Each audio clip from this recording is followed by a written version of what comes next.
God's probably saved your life 100 times this week and you would never know it. Are you ready for some good news?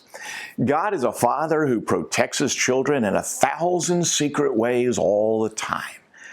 In Psalm 91:3, we're given a strange, wonderful promise. For he will deliver you from the snare of the fowler.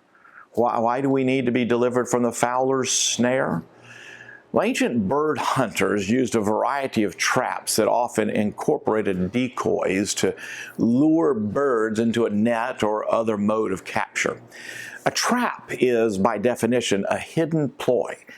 If you miss a trap, you don't even know that you missed it.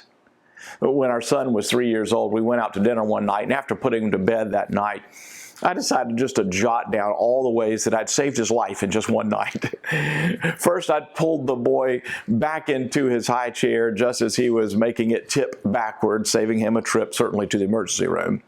Then I pulled the boy away from his ice cream bowl when I recognized he was about to eat 5 adult portions by himself, thus saving him from a gigantic bellyache. Next, I pulled the large steel steak knife away from him after he'd grabbed it from someone else's place setting, sparing him a gaping flesh wound. And after dinner, I pulled Bennett back as he tried to dart straight out into the parking lot in front of moving cars. I then required him to sit in his designated car seat with his seatbelt attached.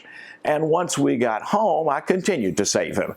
I assured that his bath water was not scorching hot, and I gave him only one gummy vitamin when he wanted to eat the entire jar full. In other words, if I, as a limited earthly father, saved my son's life 12 times in one night, how much more is our Heavenly Father at work protecting us all the time?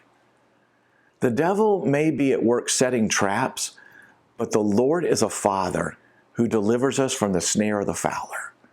Let us be wise during days of disease and uncertainty, but let us be reassured. God is actively at work, saving, sparing, and rescuing us all the time. And that's the gospel. Well, that's today's daily good news. You can get more like it, more encouragement right here by clicking right here. Or better yet, if you've not done so, please subscribe. Please tell somebody else about it and start out every day with good news. Have a great day.